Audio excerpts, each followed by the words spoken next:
Well, hello, you're very welcome back to the channel today, and where we are today is in County Monaghan, and we're at the old Cahans meeting house. So come on with me as we go through some history. I'm going to open these gates and we're just going to marvel at this beautiful old meeting house that's been restored over the last few years, and there is a stack of history in relation to this place. So let me just walk you through the history. We're at Cahans Presbyterian Church.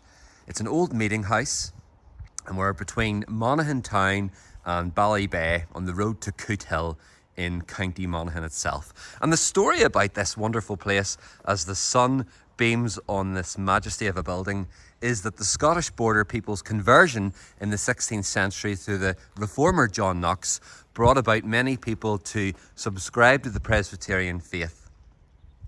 And those same people in lowland Scotland, they sought the freedom of opportunity and worship, and many came to this area outside of Ballybay in the 1690s and early 1700s.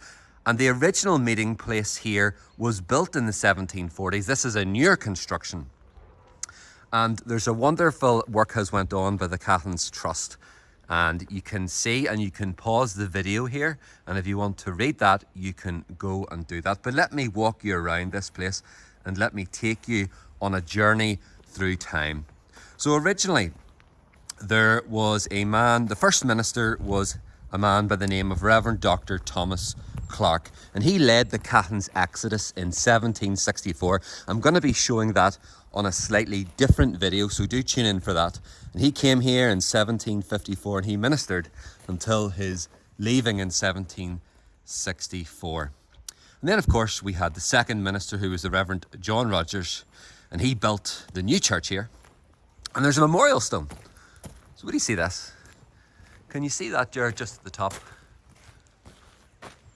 That says, God's providence protects us.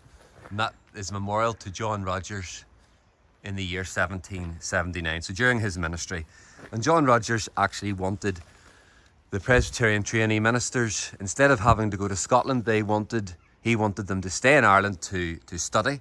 And he actually had them here at Cahans studying theological training from 1798 until his death in 1814. And then thereafter, there was a third minister. His name was the Reverend William McKelvey, who was the son-in-law of his predecessor. Convenient.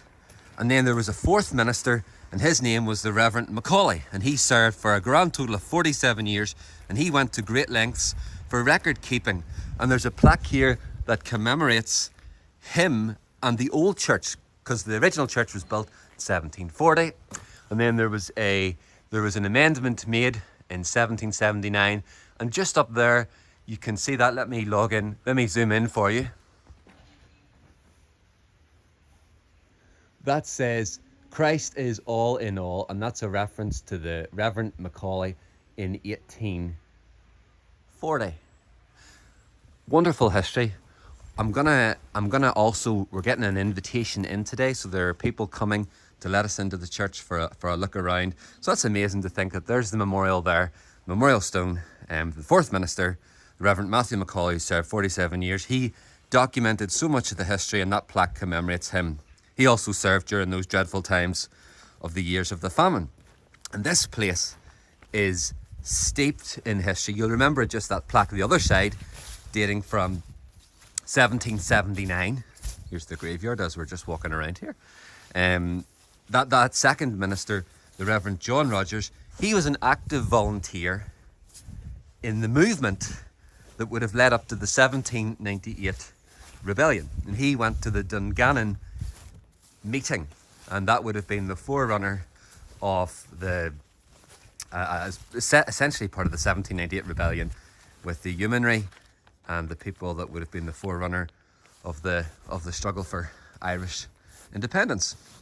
And of course, this wonderful place was also impacted in a good way by the 1859 Ulster revival, and across Ulster there was 100,000 people converted to the kingdom. And that did not escape the people of Cahans, when 26 new communicants came to faith in the year 1860, just after the revival. And also, as a result, in the townland, 6 new prayer reading meetings were formed.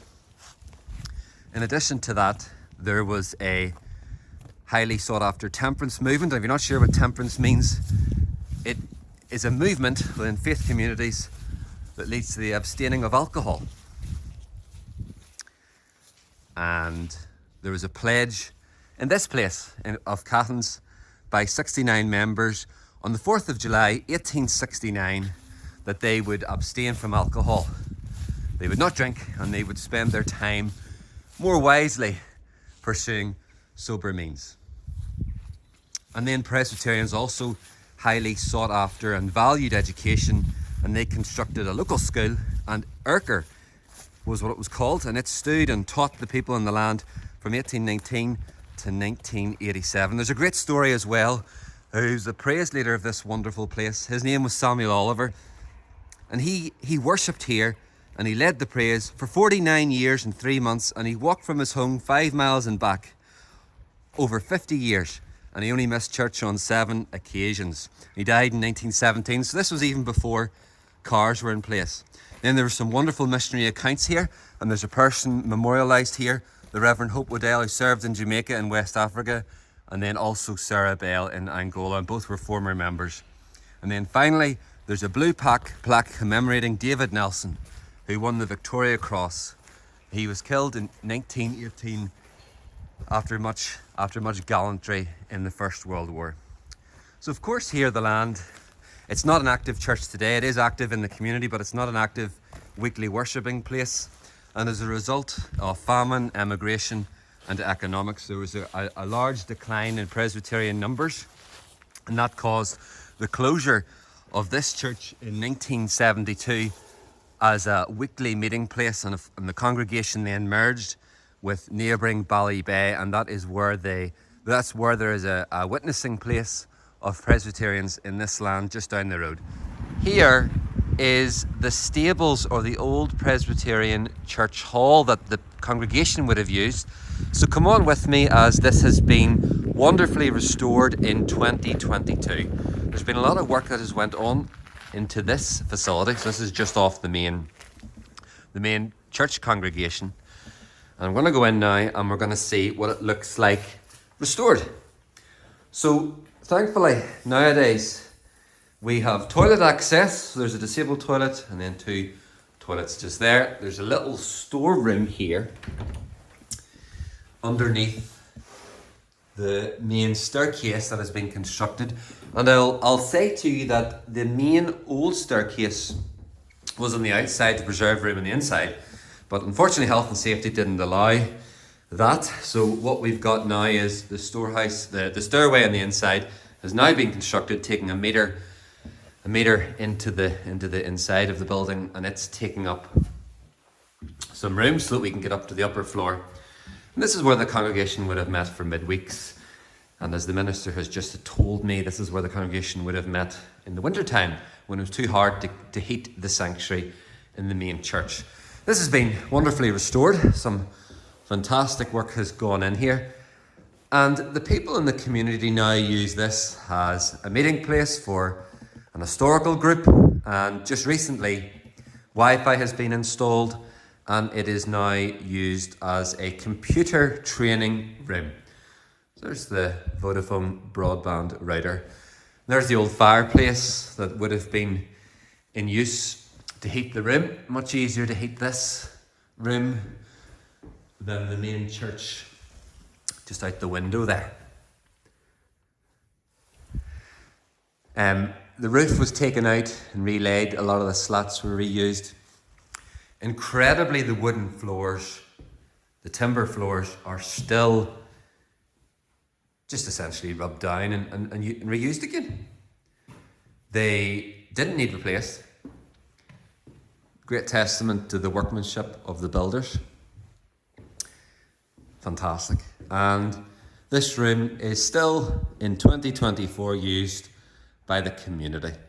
The minister actually said that the shed beside us and the house beside that used to form part of a community shop.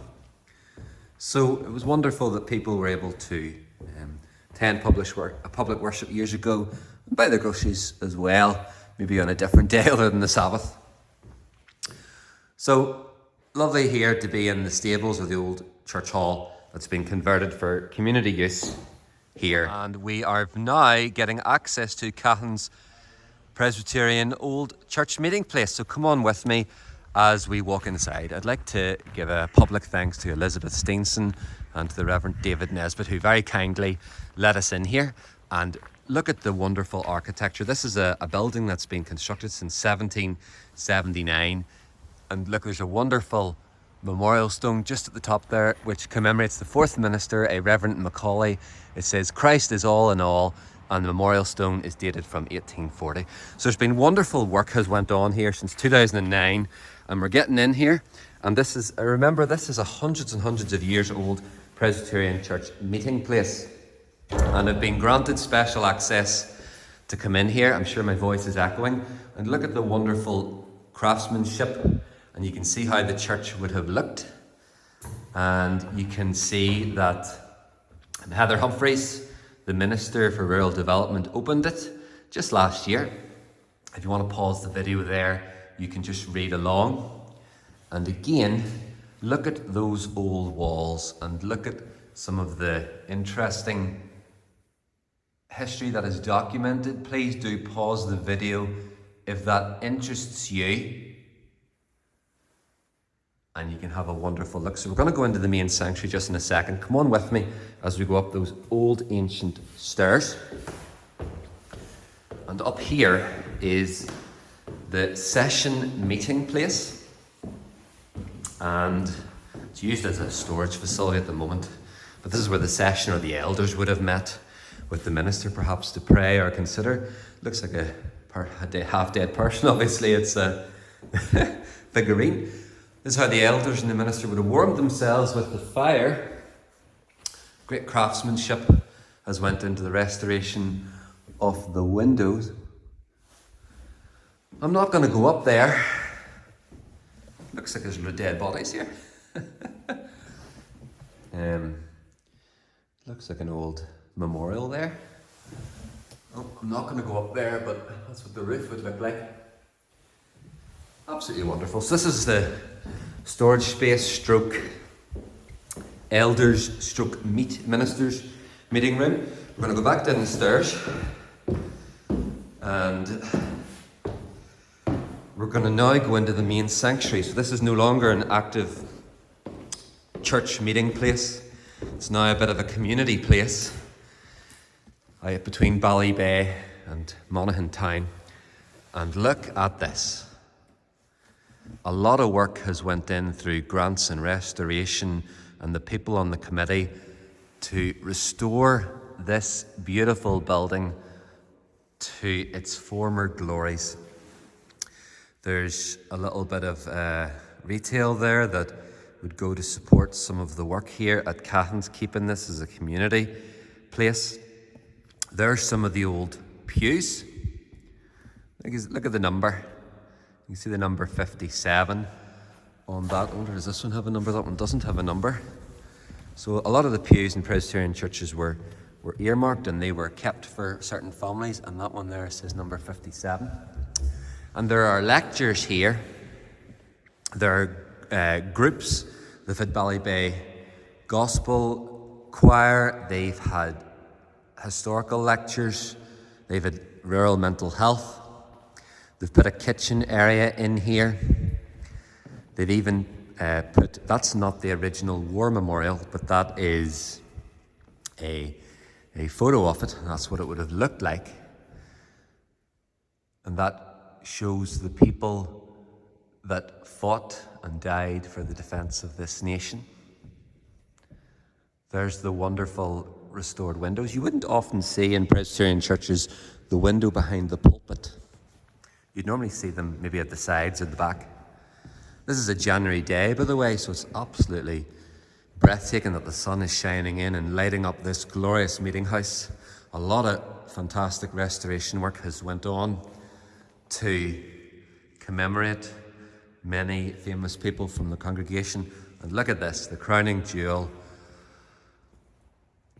being the pulpit, where the preacher or minister would have stood and proclaimed the gospel of Jesus Christ in places like this. Look at the craftsmanship, look at the workmanship. Absolutely impeccable work has went on with this pulpit. Come on with me as I climb to the top. Here's the stairs that the ministers in generations gone by would have come here. They might have sat in these seats. They've stood here. They would have had their sermon notes and their Bible here, and they would have spoken out to their congregation, leading them at different points and important times in their lives, perhaps through funerals or baptisms or weddings, or even worshipping God on the Lord's Day. This congregation did sadly close as an active weekly Presbyterian meeting place in 1972. It merged with neighbouring Ballybay congregation, and it's a thriving congregation in County Monaghan. A lot of Presbyterians just at that time had emigrated due to famine or hardship, economic hardship, pursuing better opportunities in the north of Ireland.